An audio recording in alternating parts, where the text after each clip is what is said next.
night. Lightning sparks new fires in northern Saskatchewan. Criticism over the province's year-end fiscal report. And heat warnings hit southern Saskatchewan. Live from our studios in Regina, this is CTV News. Good evening. The Saskatchewan Public Safety Agency says thousands of lightning strikes have caused a significant jump in active wildfires in the province. As of this afternoon, there are 64 active wildfires, 20 not contained. CTV's Stacey Hine has more on what this means for an already intense wildfire season. Lightning strikes ignite new wildfires in northwest Saskatchewan, sparking concern for the community of Provincial. And that South Bay fire, if you see the pictures there, it's a monster right now. I'm just looking at it up there, and it's a monster of a fire. As of Wednesday afternoon, 65 wildfires are burning in the province. 20 are not contained. When the provincial state of emergency expired on Friday, there were 26 active wildfires reported. The Saskatchewan Public Safety Agency says thousands of lightning strikes followed by dry conditions caused the number to climb. The storms that brought the cooler, wetter weather also brought significant lightning with them. And as that area dried out, we have started to pick up more fires, primarily on the western half of the province. The fires forced 185 people from their homes in Bear Creek Resort and La Planche First Nation. Provincial Mayor Rick Laliberty says his community has declared a state of emergency and has started voluntary evacuations. The SPSA says more communities are considering evacuations. We also are aware that there's other communities in the area that are currently considering evacuations, and they're monitoring the situation. The SPSA says 2 significant wildfires continue to burn: the Shoe Fire near Lower Fishing Lake and the Pissou Fire west of La Ronge. Crews are working to contain both, but officials say the fires are not currently threatening communities. At this time, a provincial state of emergency will not be declared, but the SPSA says the situation could quickly change. Stacey Hine, CTV News, Saskatoon. The Sask NDP is calling on the province to announce how they plan to rebuild communities damaged by wildfires. Now today, the opposition revealed how their party would handle the situation. Jasmine Pelche has more on the proposal and how the province plans to proceed. We're calling on the Sask. NDP leader Carla Beck was in Prince Albert calling on the Sask party to take more action in support of rebuilding communities lost to wildfire. The plan that we're calling for today for the Sask party to adopt came as a result of countless conversations with those who have been impacted. The NDP says top priorities for the province should be restoring all health care and essential services, establishing a housing plan for those who lost homes to the fire while they rebuild, and creating a housing plan for construction teams working on the rebuild. The NDP is also asking for safe demolition and disposal procedures for leftover waste from the fires, as well as help from Crown corporations for costs associated with restarting utilities like telephone and internet services. The SPSA says there is a recovery task team to work on the rebuild. The Public Safety Office said in a release the team has been formed to identify areas to provide assistance and post-disaster supports, including debris management, living accommodations, and mental health supports. We have the recovery task team that's set up to work with those communities and focus on the rebuilding and supporting those communities as they do the cleanup. The SPSA says there are existing programs to help communities protect property and reduce risk, like the Provincial Disaster Assistance Program for eligible communities. Some of them are provincially funded, some are shared with the federal government, and we will use those over the winter months to ensure that communities and residents in the northern part of the province will be better prepared for 2026. The province said today in a release additional recovery supports will be announced in the coming days. Jasmine Pelche, CTV News, Prince Albert.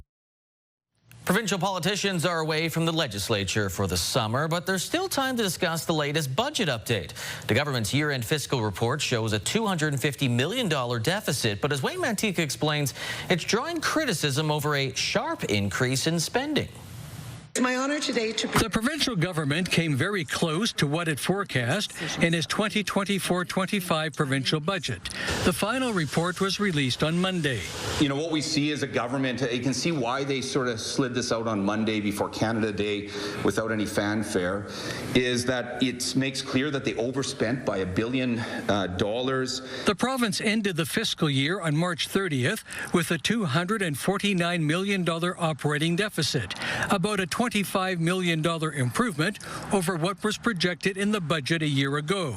Spending was up nearly $1 billion, with healthcare a major contributing factor, but that was offset by increased revenue. That they failed to balance the budget and failed to properly address the real big challenges that Saskatchewan people face.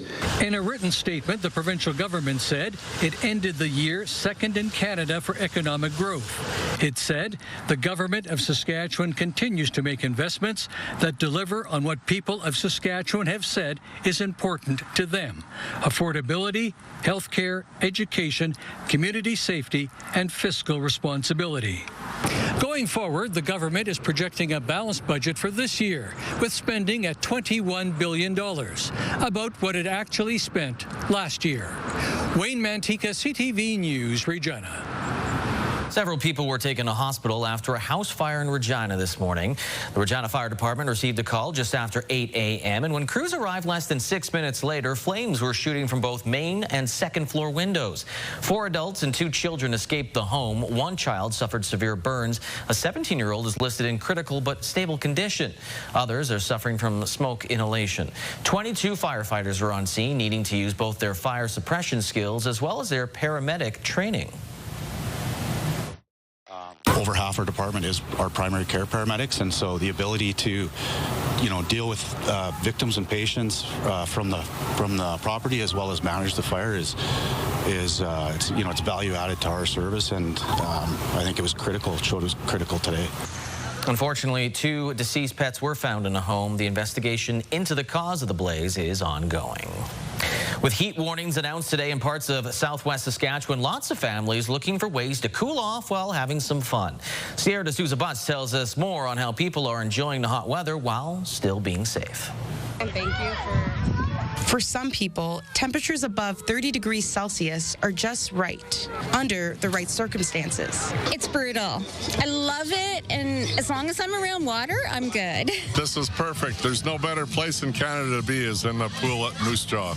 More than 100 people are taking a dip at the city's outdoor pool in Moose Jaw, one of several areas in southern Saskatchewan under heat warnings Wednesday. The longer the stretch of heat that happens, generally the higher the bather load becomes. Our bather load capacity here is actually 501 swimmers. Today we're not at that. We'll probably see around 250. Warm spells aren't uncommon in the prairies. Environment and Climate Change Canada says the higher temperatures are not unusual, especially during the summer months. We've got a lot of warm air that's flooded up from the American Intermountains, so up through Montana, into southern Saskatchewan at this point in time. So the southern tier of the province, and especially southwestern tier of the province, has been exceptionally warm at this point. Until the weather returns back to average temperatures, Proctor recommends shifting outdoor activities to cooler parts of the day when possible. As for people working outside, the city says keeping people safe is the main priority. Here at the pool, we do things like shortened rotations on the pool deck, air conditioning off the pool deck. Sometimes you'll see a lifeguard will jump in the water to cool off when they're not actively supervising. Of course, hats and umbrellas, hydration. A cool-off is expected this weekend, but there's still plenty of sunshine and poolside opportunities for the next few days. Sierra D'Souza Butts, CTV News, Moose Jaw.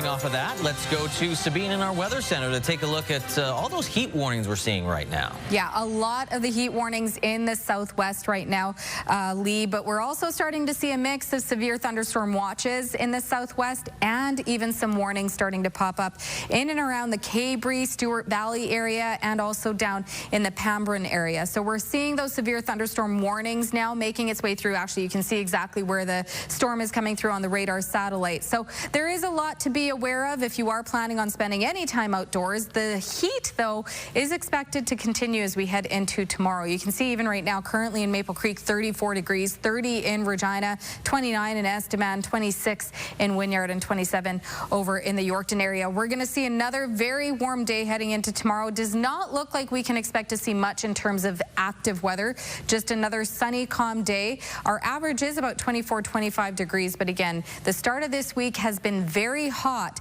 and as we already heard, there is a cool down on the way, but I'll have more of those details coming up in your full forecast. Lee? All right, thanks, Sabine. You heard her talking about severe thunderstorms. Severe weather is often in the forecast on hot summer days, but risk became a reality for one area of Saskatchewan 15 years ago today.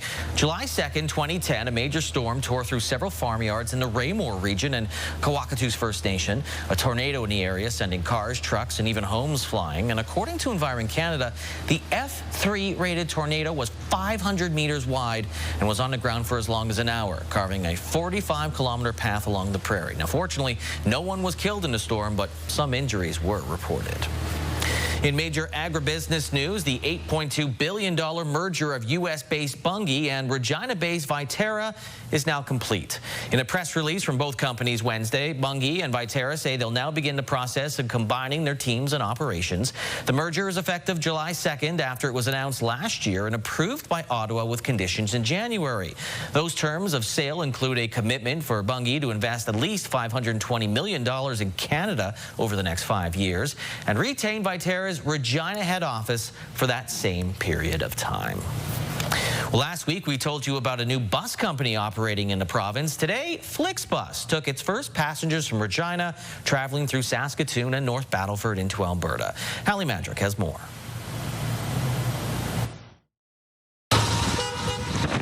A new transit bus has many people in Saskatchewan excited to hit the road.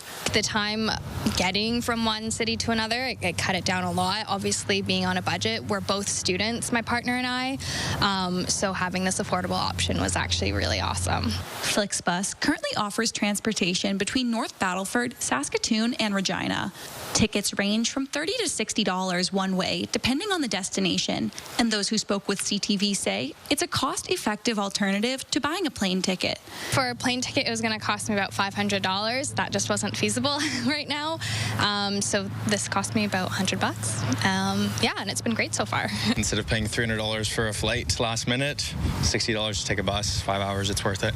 It's a welcomed addition to the province after the Saskatchewan Transport Company shut down in 2017. Bus riders say not everyone is able to drive a car from one place to another, and easily accessible transit can make a big difference. For people like me, I don't want to drive. I'm a senior. I'm 75, yeah, and so I don't want to really drive that long distance in case something goes wrong with the vehicle. Bus riders emphasized how the significant physical distance between most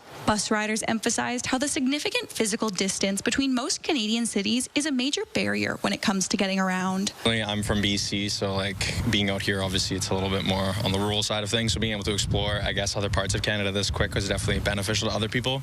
Connecting cities is important. Like as a Canadian, like I want to be able to go across different parts of Canada, and so by having different forms of transportation to allow me to do that, I think is a really great thing. Hallie Mandrick, CTV News, Saskatoon. A woman originally from Saskatoon just swam across the English Channel. As Carla Shinkaruk tells us, she relied on the words of her late father for inspiration. Bowers just completed one of the ultimate swimming challenges in the world. I swam across the English Channel. I swam from near Dover to Wissant, which is on the French Opal Coast. It was a swim that took me 16 hours and 33 minutes. She's originally from Saskatoon, now living in BC, and had hoped to set out to complete the challenge in September for her 50th birthday, but it was called off because of bad conditions. So she set out again on June 30th. It's a really mythical sort of swim, the pinnacle of the sport, and it's always, since I was a kid, it's always held a lot of interest for me. Bowers' last name might sound familiar to some in Saskatoon, as her dad was Kelly Bowers, who passed away in 2019. He was an inspirational teacher and coach in the community. It was his wise words that kept her going during the approximately 40-kilometer swim. I had two sayings that he used to say to me all the time, and everyone will probably have heard these before. And the first one was, keep plugging. So you just keep going, keep plugging. And then the second one is you got to be tough. That was the main one that I sort of repeat over in my head. You got to be tough. She admits she thought about giving up after intense jellyfish stings on her face and arms and general fatigue, but she persevered. When I was getting closer to France, that's where the tide really kicked in. And so I was sort of swimming in place for what felt like a really long time and had to still keep up my stroke rate so that I'd eventually kind of push past it. She raised money with a GoFundMe page. So far, she's a bit short of her goal of $10,000. Money is going to jumpstart a charity close to her dad's heart. Is because it was really important to my dad that all kids would have access to do the sports and activities that they love without any financial barriers. And she doesn't rule out doing this swim again. It was a really good experience. I don't actually feel that bad. I just have a bit of like salt tongue. Carla Shinkaruk, CTV News, Saskatoon.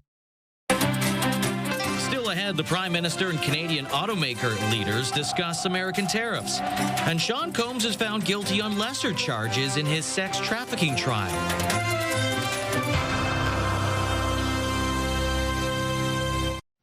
The countdown is on for Canada and the U.S. to reach a trade deal by July the 21st. Today, Prime Minister Mark Carney sat down with top industry executives with a focus on Canada's auto sector. Michael Couture is the latest.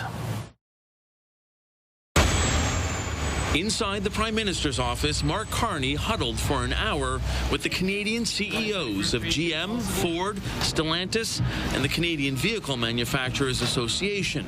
When it was done, François-Philippe Champagne said little about the discussion. We had a very good meeting talking about the industry, and we've been very, very clear. We're always going to be there to support the workers and the industry. He refused to say whether or not the federal government will keep the electric vehicle mandate. By next year, 20% of new passenger vehicles sold in Canada must be either battery-powered or hybrid. It was something car makers clearly wanted to discuss ahead of the meeting. EV mandate itself is not sustainable. The targets that have been established cannot be met, and that will be part of the discussion. Those in the industry say EVs currently account for 9% of total sales. And if they fall short, Flavio Volpe says it's the car companies that pay. And to sell regular combustion units, they've got to buy a credit from some company that's earned it or spend $20,000 per unit on charging infrastructure. On top of that, those same car companies continue to deal with 25% tariffs from the U.S. Now, there is a carve-out for components that are built in America through the integrated supply chain. Still, Canadian auto exports in the U.S. fell by 23% in April. They make 6 or 7% a year of profit. If there is a tariff in for 5, 10, 25%, it makes those operations untenable. According to a readout from the Prime Minister's office, the meeting also looked at ways to make Canada's auto sector more sustainable and competitive in the face of shifting trading relationships, something that could be more urgent if Canada isn't able to strike a trade deal with the U.S.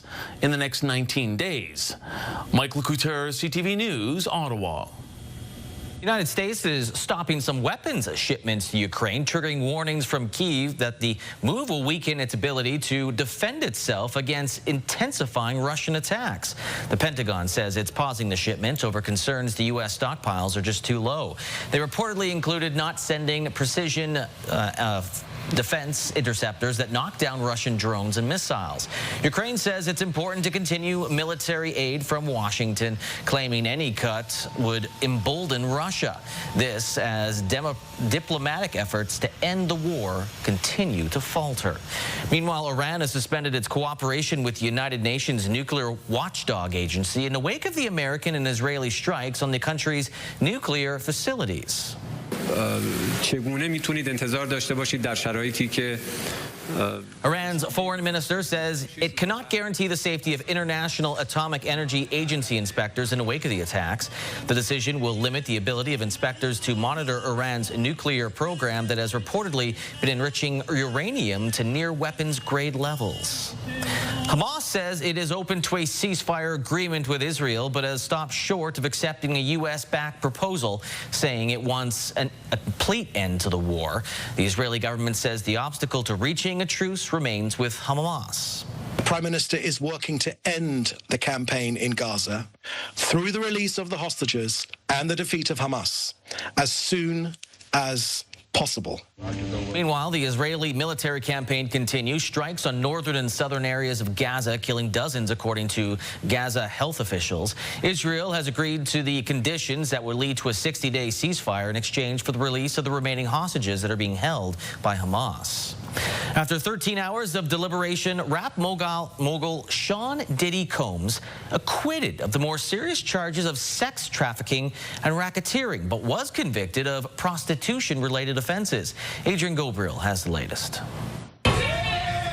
Waving and smiling, the Combs family exited this New York City federal court. As protesters came face-to-face with supporters of Sean Diddy Combs, emotions running at a fever pitch, just moments after the jury delivered their split verdict. Delivered on the third day of deliberations, the jury of 8 men and 4 women declared the 55-year-old Combs not guilty of 1 count of racketeering, conspiracy, and 2 counts of sex trafficking by force, but guilty of the lesser charges of 2 counts of transportation to engage in prostitution. Combs, who's already been incarcerated for 10 months, could still face considerable prison time. At sentencing, each of the prostitution transportation charges carry as much as 10 years behind bars. While Combs' lawyer declined to comment, multiple criminal law experts are declaring today a victory for the former hip-hop mogul. It's absolutely a win.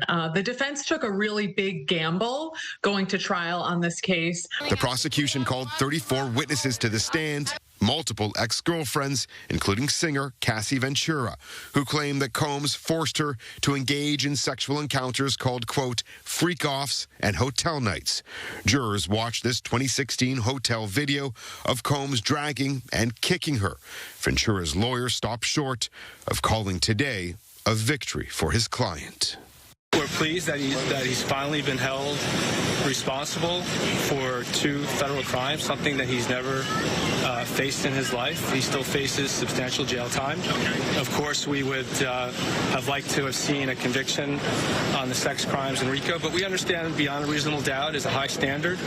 With this decision, Combs avoids a possible life sentence. Moments after the verdict was read out, his family began to cheer in the courtroom as the one-time music star appeared to fall to his knees in prayer. Adrian Gobriel, CTV News, Washington.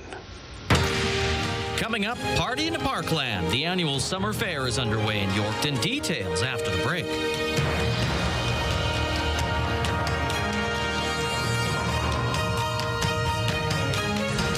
It's a Riders bye week, but we're still talking football. In the morning, Grey Cup champ Wes Cates with his thoughts on where the Riders stand through 4 weeks.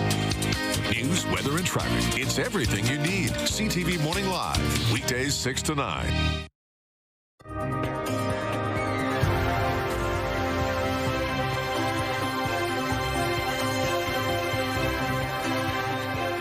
Welcome back. Let's take a look at what you can expect for the rest of this week.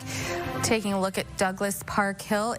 I'm doing everything to hold on and not start singing The Sound of Music, but let's just get right into it. 30 degrees is what we're currently sitting at in the Queen City, feeling like 34 degrees right now. The winds just over 30 kilometers an hour. They have been gusting into the 40s late this afternoon, and also we are seeing a lot of watches and warnings in effect for most of the province, but now we're starting to see a lot of those warnings lift for the south.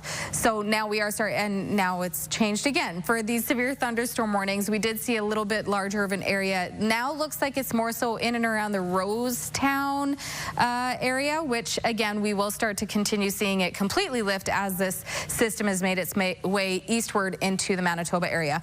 Also, we're still seeing some heat warnings in effect, and the severe thunderstorm watches continue in the southeast as well. Further up north again, we're also seeing those severe thunderstorm watches and warnings and air quality statements in effect as well. But what's to come for the next few days anyway is not a whole lot in terms of active weather. We do have just pockets of some possible risk of thunderstorms, and then by the time we get into later tonight in and around the Wynyard area, could see a little bit more of that rainfall and a risk of a thunderstorm. As that system continues making its way eastward, we'll see it start to break up before it even really gets into the Yorkton area. And then we're laughing. As we continue to get into the weekend, we're going to see mostly clear conditions, and it's not until Friday night into Saturday. You can see there in the Maple Creek area, we'll start to see more of that rain make its way into the southwest.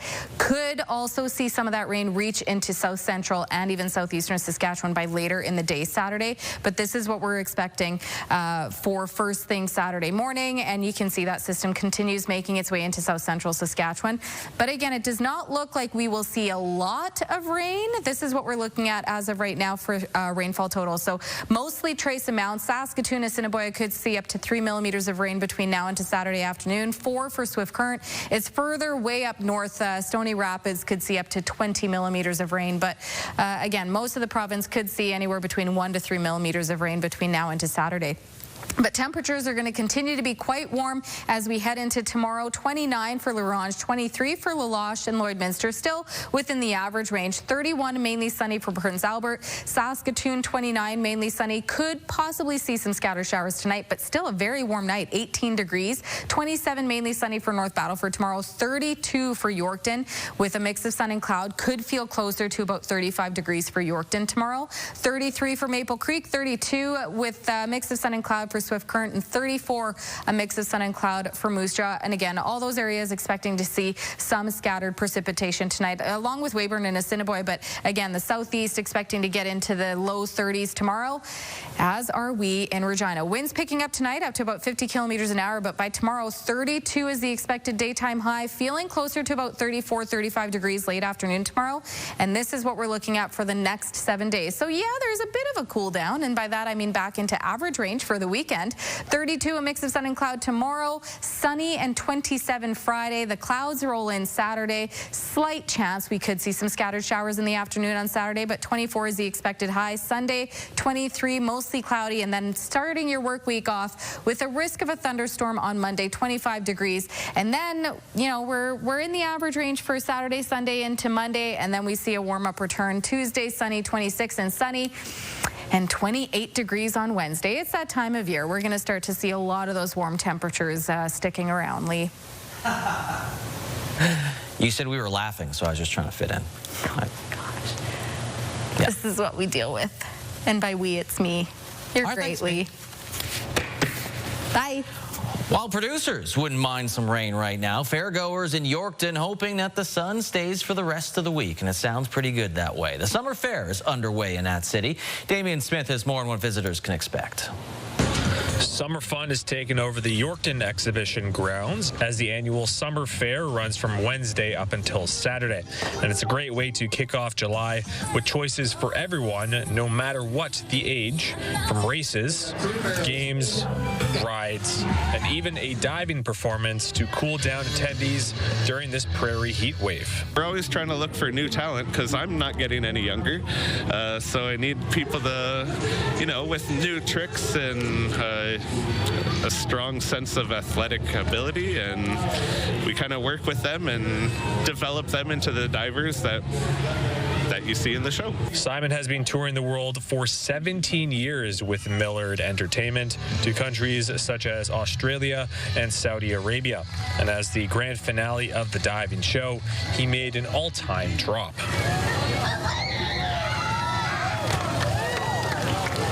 Getting a little bit more comfortable. The first one of every stop is always a little nerve-wracking because, you know, I had a few days off and I'm not exactly in my rhythm. But in the first place, to learn how to do it, we just move the platform up 10 feet at a time. And once you're comfortable with that height, move it up a little bit more and more and more up until you can't go any higher. And the fair opens each day at 8 a.m. and closing at 11 p.m. And on the final day on Saturday, a proud-to-be Canadian parade will hit Broadway Street with fireworks scheduled as the closing act at 10:30. Damian Smith, CTV News. Still ahead, the Swift Current Broncos introduced their new head coach.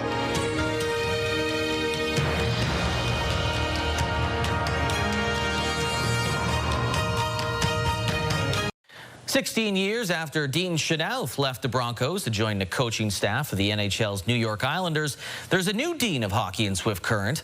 Donovan Mace introduces us to the new head coach of the Broncos, Dean De Silva. Junior hockey teams are no strangers to having to rebuild their rosters. After 2 straight playoff appearances, the Swift Current Broncos say they are doing just that, and now they have a new coach to lead them, hiring Dean De Silva.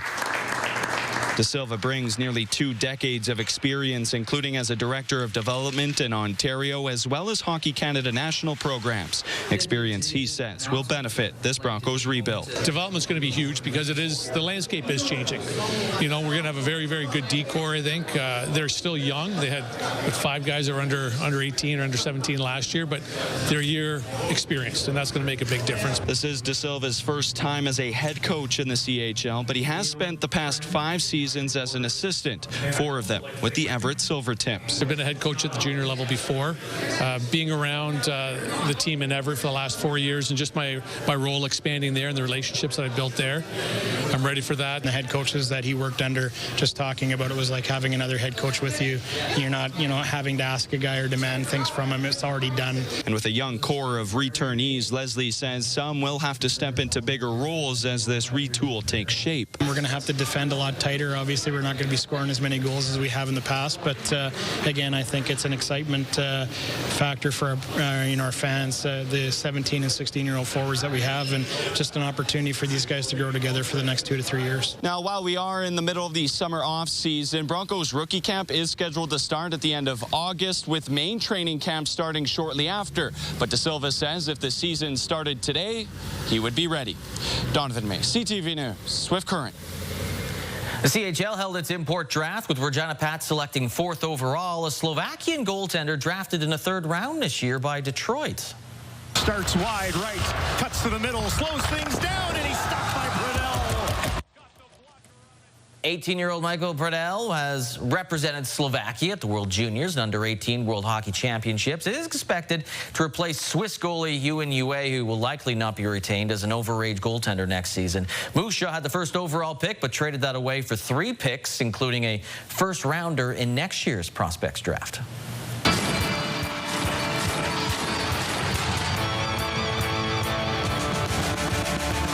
To another edition of X's and O's with Wes Cates. Riders are on a bye week, but we're going to recap the 1st quarter of the season with Wes. And, Wes, it really seems like there's a 2-tiered CFL right now. You've got the Riders, Bombers, and Alouettes at the top, and then everyone else. What are your thoughts on what you've seen from Saskatchewan, once again rattling off 4 wins to start the season?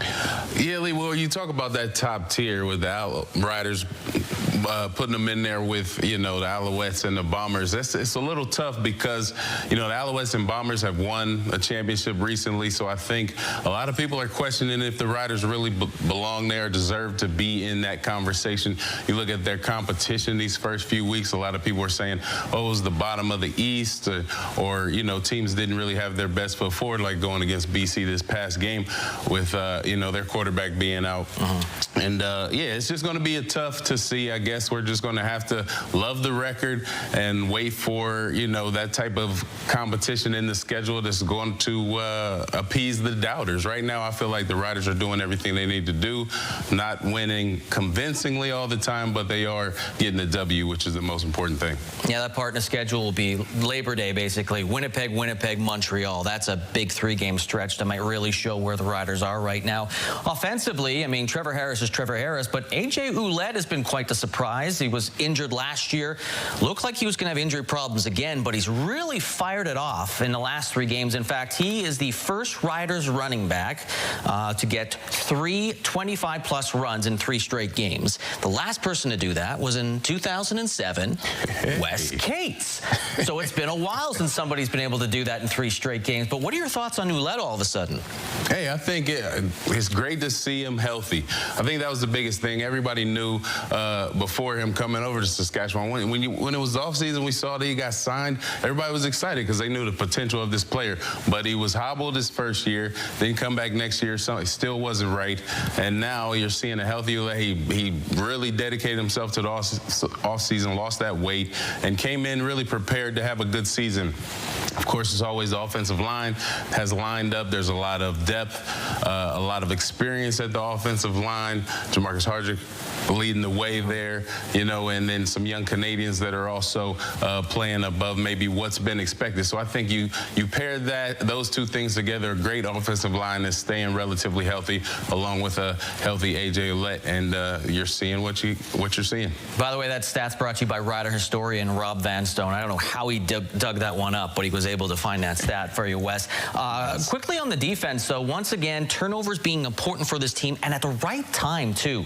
Milligan's touchdown interception really turned that game in Hamilton, and then Tevon Campbell, the interception late in the first half against the BC Lions. Really, that was a 10-point swing. BC was in field goal range if they didn't score a touchdown. Oh, man, it's been huge, Lee, and it's really been those defensive turnovers, timely turnovers, have been the thing that has really put the Riders over the hump. You look at some of these games, you know, and it's CFL. There's great competition on every roster. So the way the Riders have kind of persevered and then made those big plays when they need to, I think is great. You know, Tevon Campbell, that pick six, you look at it, if BC scores there even a field goal, they go in up at half. So for him to kind of get that walk-off halftime touchdown, pick six, was just a momentum swing, and the Riders clearly carried that into the, you know, into the rest of the game, or into the second half. So, you know, U of R kid, he's, you know, a veteran, gone down to the States and everything else. I like some of the U of R kids that have been on this roster. I actually want to see Deshaun Mims maybe get in the action with some of this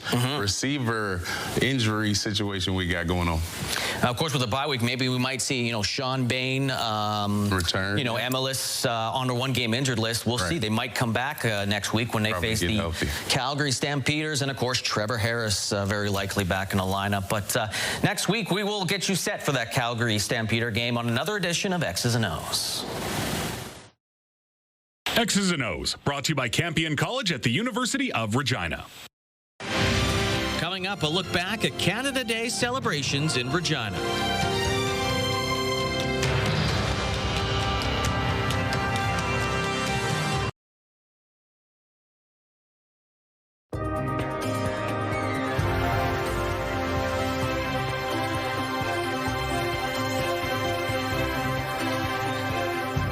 Welcome back. Let's take a look at your rural forecast heading into tomorrow. So again, another very warm day in many parts of rural Saskatchewan. Some areas could see those excessive heat warnings continue to stick around. I'll talk about that a little more when we get closer to the southwest. But in terms of what we got going on tomorrow, you can see a lot of those temperatures getting into the 30s, and some of them may not be in the 30s, like Watrous or even Spiritwood Kindersley in the high 20s, but the humidex could be in the low 30s tomorrow. We're going to continue to see a lot of that sunshine coming through as well. And then closer to the southern border, that's where we're going to see a lot of the temperatures in the 30s. 33 for Assiniboia, Rockland, Maple Creek, 32 for Carlisle, 30 for Leader. So a very warm day ahead, as we have been hearing in a lot of the stories. Make sure you're staying hydrated and have some protection from the sun, especially when it comes to kids and seniors as well. But if we take a look at Pontex, about 275 kilometers southwest of Regina, currently is under a heat warning right now. Currently feels like 38 degrees in Pontex right now. Tomorrow will be 32 degrees, mainly sunny, feeling like 35.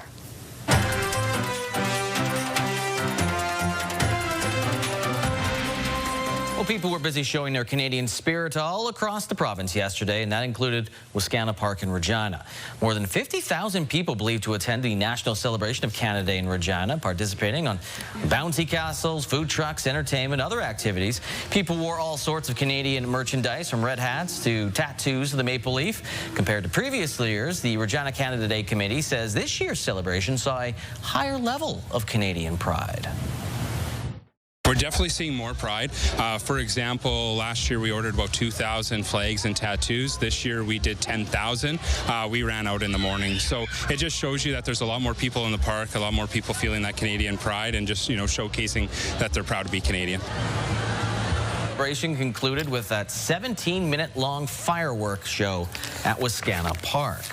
Also, celebrations at Government House. Our own morning show team was there. Everything from Kung Fu Regina lion dancers to Austrian dancers, Saskatchewan RCMP pipes and drums as well.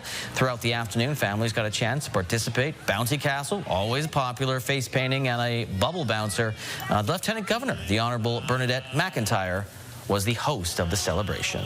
And people in Regina also marked Tatanga Day, honoring children and Indian residential school survivors. Formerly known as Buffalo Day, the celebration recognizes First Nations culture as a critical part of Canada's history. Cultural practices took place at Buffalo Meadows Park, including powwows, live music, family activities, along with art that one local artist says pays tribute to elders and Indigenous people of today.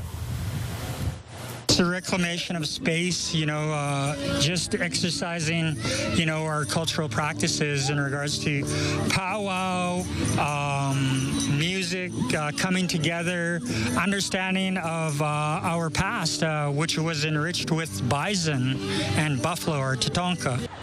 And a rainbow mural was painted during the day in tribute for his mom.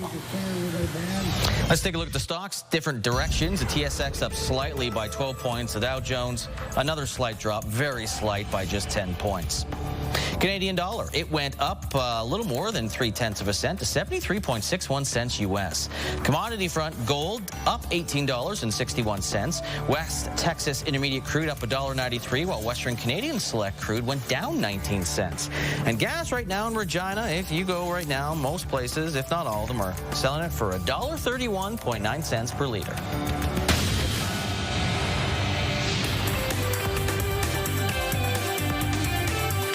Share shot up more than 20% after the deal was made public, making Bombardier the biggest mover on the TSX today. Bombardier stock was boosted by a new order for 50 of its Challenger and Global jets. The deal includes servicing the aircraft, making it worth $1.7 million U.S. The Canadian jet maker isn't identifying the first-time buyer. Microsoft is laying off about 9,000 employees. It's the second massive cut in months. The company says it's trying to streamline. The technology firm, like many of its peers, is investing deeply in artificial intelligence, and layoffs could be an attempt to cut costs. Del Monte, the canned fruit and vegetable company, is seeking bankruptcy protection. The company is carrying about $1.2 billion of debt. Del Monte has been around for 138 years, but says demand for its products has been dropping as consumers look for healthier or cheaper options. Those are your business headlines. I'm Marilla Fernandez.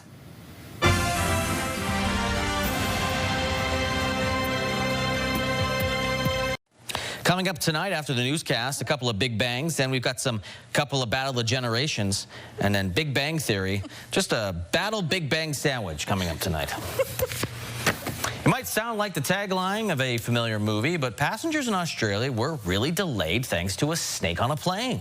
So basically I got a call from Melbourne Airport or from Virgin basically saying there was a snake on a plane. Can you get here as soon as possible because a plane cannot leave the runway until you come and deal with this. No way serpent was found in the cargo hold before takeoff. There were concerns it could be venomous, but it turned out to be a harmless 2-foot-long green tree snake. The snake catcher was able to wrangle it. The flight took off after about 2 hours, and I think it must have slithered into a passenger's luggage to get on board. Not okay. As they do. Unwell. No, thank you. All right, well, I love this. Chuck E. Cheese is going after an older audience, opening up adult-themed arcades. The company says its new Chuck's Arcade experience opening up in major malls across the U.S. The new arcades would be similar to the current kid-friendly version with old video arcade games like Mortal Kombat, Donkey Kong, along with newer ones like Halo. Oh, I don't know that one. And I'm sure there'll be some sort of character running around. Animatronic. And I've seen animatronic movies. Doesn't turn out good. Why? Five Nights with Freddy's? Have you ever seen that movie? No. Why they become alive, Sabine.